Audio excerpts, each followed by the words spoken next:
Nosso programa conta um pouco da vida e da obra de pessoas que deram sua colaboração na história da humanidade através do Espiritismo.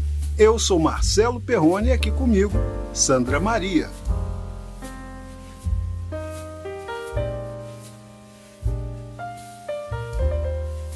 No programa de hoje apresentaremos a figura de Hippolyte Léon Denisard Rivail, ou como acabou se tornando mais conhecido, Allan Kardec, o grande codificador da doutrina dos espíritos. Kardec nasceu em Lyon em 3 de outubro de 1804, vindo a desencarnar em Paris em 31 de março de 1869. Tinha 65 anos. Foi educador, escritor e tradutor francês. Lecionou aritmética e realizou pesquisas de astronomia e magnetismo. Kardec notabilizou-se como o codificador do Espiritismo, um termo criado por ele mesmo, também denominado de doutrina espírita. Ele já ouvira falar sobre o assunto das mesas girantes e não entendia bem o que estava acontecendo. Homem criterioso, Rivail não se deixava levar por modismos. E como estudioso do magnetismo humano, acreditava que todos os acontecidos poderiam estar ligados à ação das próprias pessoas envolvidas, e não de uma possível intervenção espiritual. Em 1855, Kardec foi convidado por um amigo seu a ver de perto estas manifestações que ocorriam nos salões da capital francesa. Na época, era discípulo de Pestalozzi, chamado de pai da pedagogia moderna, e casado com Amélie Gabrielle Boudet. O professor então participou de algumas sessões e algo começou a intrigá-lo. Percebeu que muitas das respostas emitidas através daqueles objetos inanimados fugiam do conhecimento cultural e social dos que faziam parte do que entendiam ser um espetáculo. Como os móveis, por si só, não poderiam mover-se, fatalmente havia algum tipo de inteligência invisível atuando sobre os mesmos e respondendo aos questionamentos dos presentes. Rivail presenciava a afirmação daqueles que se manifestavam, dizendo-se almas dos homens que viveram sobre a terra. Foi então que uma das mensagens foi dirigida ao professor. Sim, um ser invisível disse-lhe ser um espírito chamado Verdade, e que ele, Rivail, tinha uma missão a desenvolver. Que seria a codificação de uma nova doutrina? Exatamente. Essa nova doutrina viria a ser conhecida como Espiritismo. E assim encerramos o primeiro bloco do programa de hoje. Não saia daí, voltaremos a seguir. Estamos de volta com o programa Grandes Nomes do Espiritismo. Hoje apresentamos um pouco da vida e da obra de Allan Kardec, o codificador da doutrina dos espíritos. No segundo bloco, vamos saber um pouco mais das pesquisas desenvolvidas por Kardec e as obras de que elas resultaram, as chamadas obras básicas do Espiritismo. Sandra, após receber o convite do plano espiritual para a grande tarefa de codificação do Espiritismo, como Kardec reagiu? Atento aos dizeres do Espírito de Verdade e depois de muitos questionamentos à entidade, pois não era homem de impressionar-se com elogios, resolveu aceitar a tarefa que lhe fora incumbida.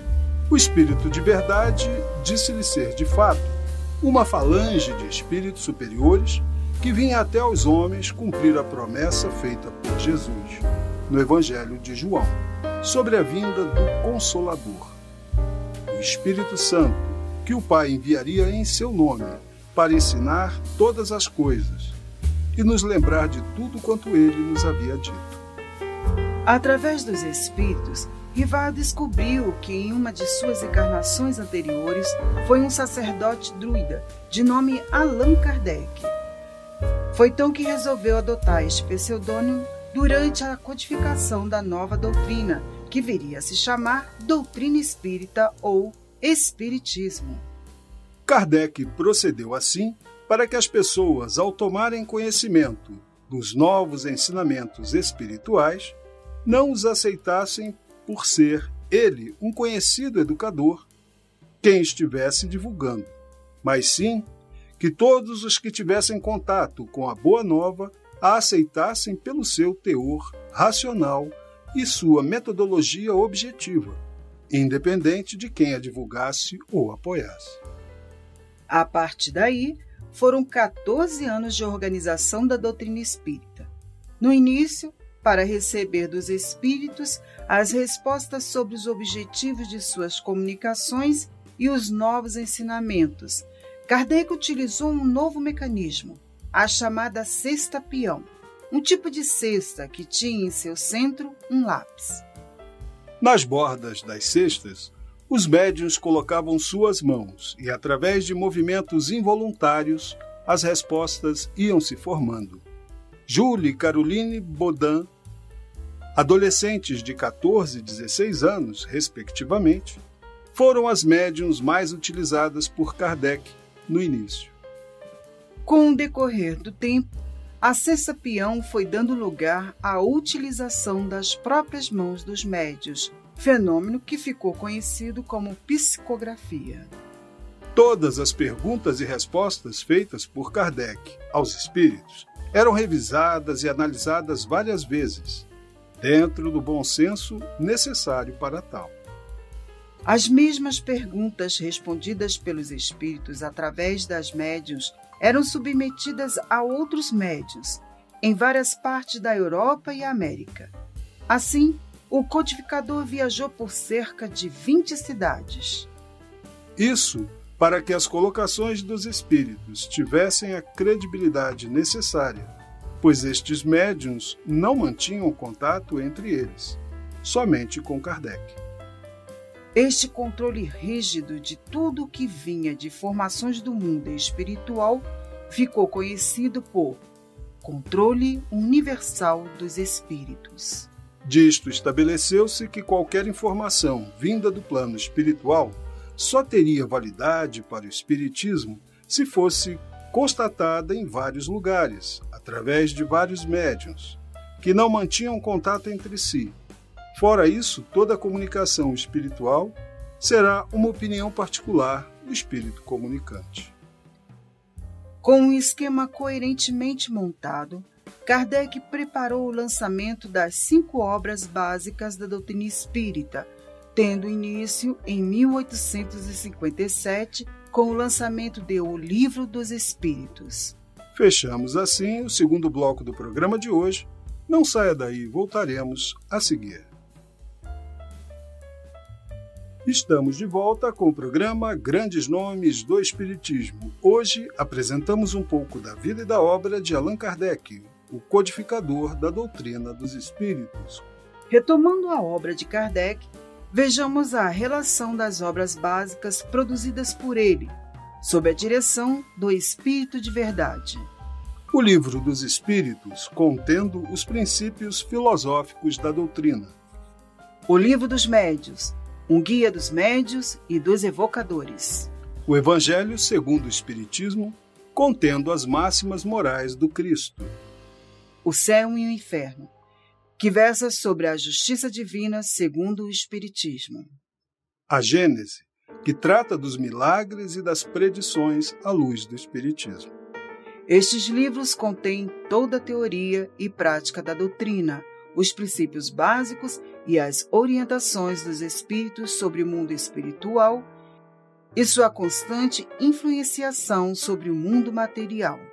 Em 1858, durante a codificação, Kardec lançou um periódico mensal chamado Revista Espírita.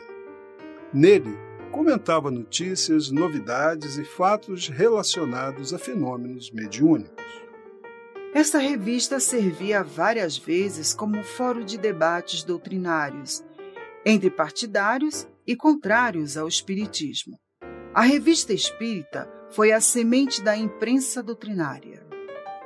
No mesmo ano, 1858, Kardec viria a fundar a Sociedade Parisiense de Estudos Espíritas, constituída legalmente a entidade passou a ser a Sociedade Central do Espiritismo, local de estudos e incentivadora da formação de novos grupos.